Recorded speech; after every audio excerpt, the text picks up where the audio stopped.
I remember years ago, you couldn't see women disrobed as they are today. Even if there were homosexuals in our community, they didn't parade themselves before the world. They would hide it because the average person would not countenance homosexuality or lesbianism. But look at Hollywood, how it promotes it. Look at how cross-dressing is being advised. And many great black strong men have been asked to put on women's clothes. For what? They're selling a thought to black people that it's all right to be other than yourself. You remember when I spoke of Medea, I never saw Brother Tyler Perry as a man that was promoting cross-dressing. I saw him promoting Medea, that great woman in the life of black people. Of course, it was done in a comic way, but nevertheless, the scriptures of the Bible teach against women dressing like men, and it teaches against men dressing like women. And even in the Old Testament, the punishment for so doing was death under the law of Moses. Hollywood, you all know the Torah. You know what God has said, but you are promoting evil. You are promoting that which is against the will and the way of God, and you're doing it purposely. Not so much for your people, but you know that we are to receive the kingdom after God takes it from you, and you hate the fact that our rule is going to come whether you like it or not.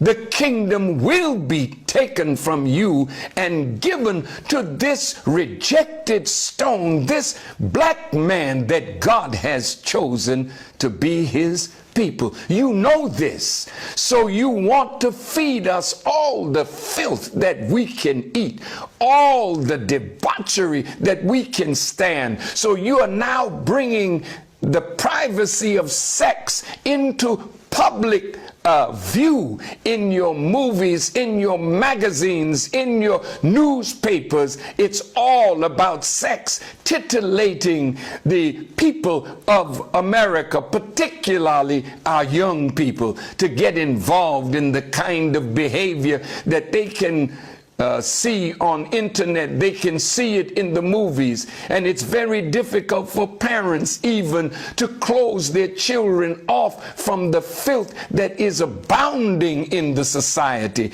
Even down to cartoons, you are promoting that which is against the will and commandments of God. You're promoting lying, you're promoting stealing, you're promoting cross-dressing, you're promoting lesbianism and homosexuality. You are doing this purposely. And the scripture says Satan has made evil fair seeming to the people.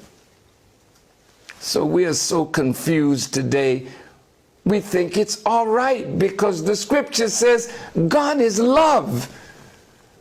And I'm in love, and love has to be right because love is of God.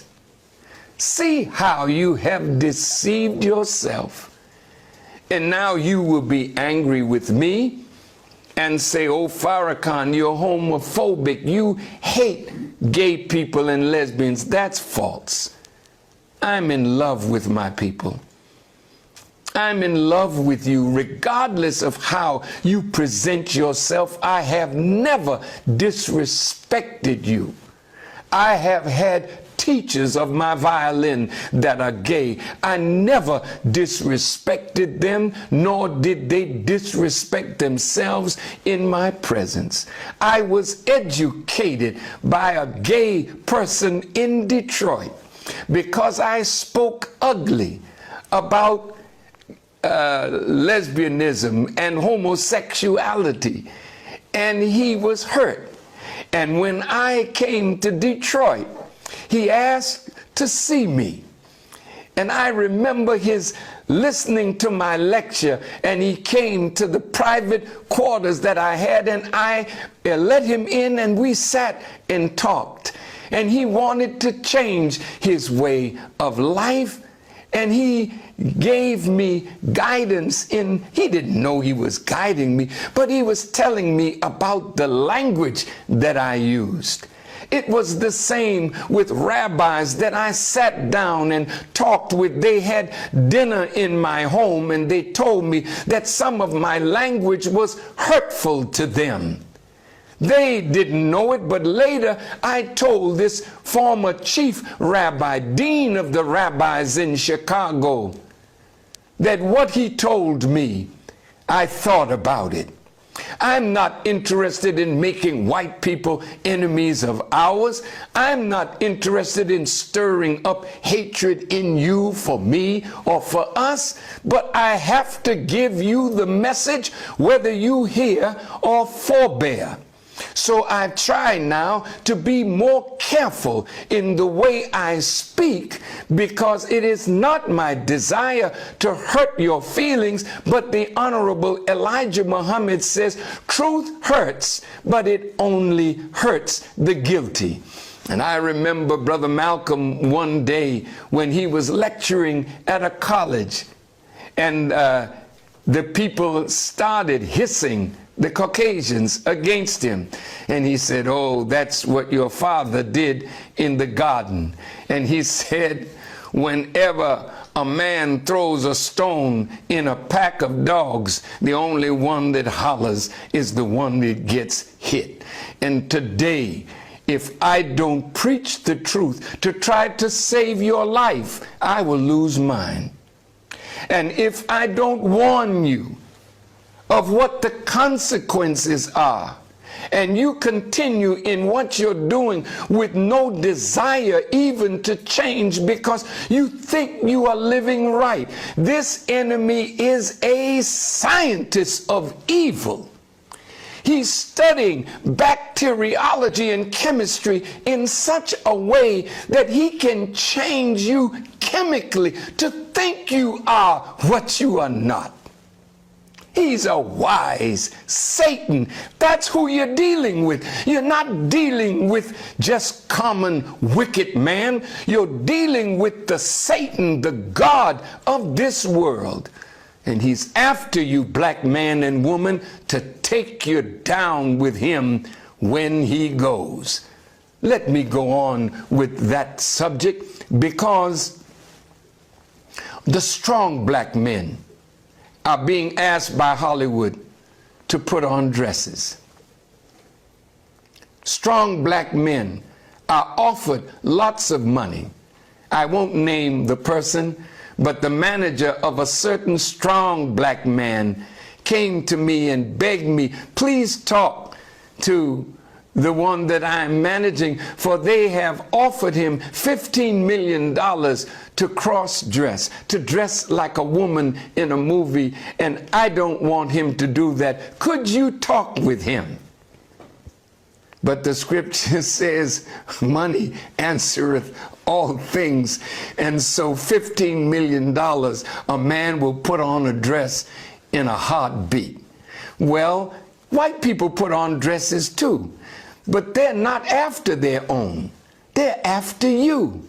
You remember Dave Chappelle?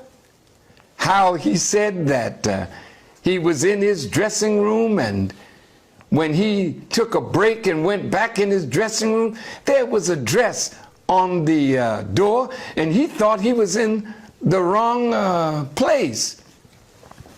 And then a man came in and said, oh, we got a real funny scene. And it's around this dress. Dave, put on the dress. Dave said, I'm not putting on the dress. That man went out, and then a higher ranking person came and told Dave, oh, Dave, it's just a short scene, but it is hilarious, and it will go over big in the audience. And Dave then said, I'm sorry, I don't want to put on a dress. Then the producer himself came and said,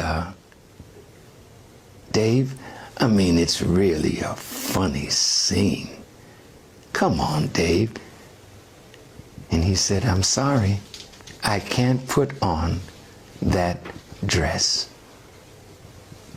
And he said when they left, they came back within a very short time. They had already written the real scene, but they wanted to get him to put on a dress, because what they're selling, black brother, is that they want you to be so wrapped up in what they're wrapped up in that you will stick your fingers in your ear when you hear the warning and the call of God. And when you do that, you will go down to hell with your enemies. Oh, my dear brothers and sisters, the enemy is after you. This generation shall not pass before all these things come to pass. As it is written in the scriptures, resist the devil, and he will flee from you. But you're acting so weak that when you know he's leading you to something that you should not do, you don't resist, because you want the fame, you want the money, you want the job, you want nearness to your enemies. Remember how Satan took Jesus up on a mountain and showed him all of the cities that he could have if only he would bow down to Satan. Mountain here means he takes you up to a high place because that's where you want to be in sport, in play, in music, in science, in medicine. You want to be on the mountaintop. But the man that's taking you there is the God of this world. And as he said to Jesus, if you would bow down and worship me, you can have all of this. But Jesus had the strength to say to Satan, get thee behind me, Satan. And that is where Satan belongs. He doesn't belong in front of you, leading you. You need to put him not only behind you, but put him out of the equation altogether. God is present today. And if you really want to go up in strength and power and wealth and righteousness, remember, Satan only promises you to deceive you. Man, what the heck is that? Is your life trash? Are you tired of the job and you know your life is trash? I'm trying to reverse your life with digital real estate. I did a free masterclass. You saw the testimonials. You read the testimonials. Why not get into the free mini course? A lot of y'all been asking me, what is digital real estate? I don't understand the concept of digital real estate. So I put together a comprehensive mini class for you to get access to for $0. All you got to do is text 214-884-4644, just the word digital. Nothing more, nothing less. Text digital to 214-884-4644, and you're going to get free access into the digital real estate class. See you on the other side.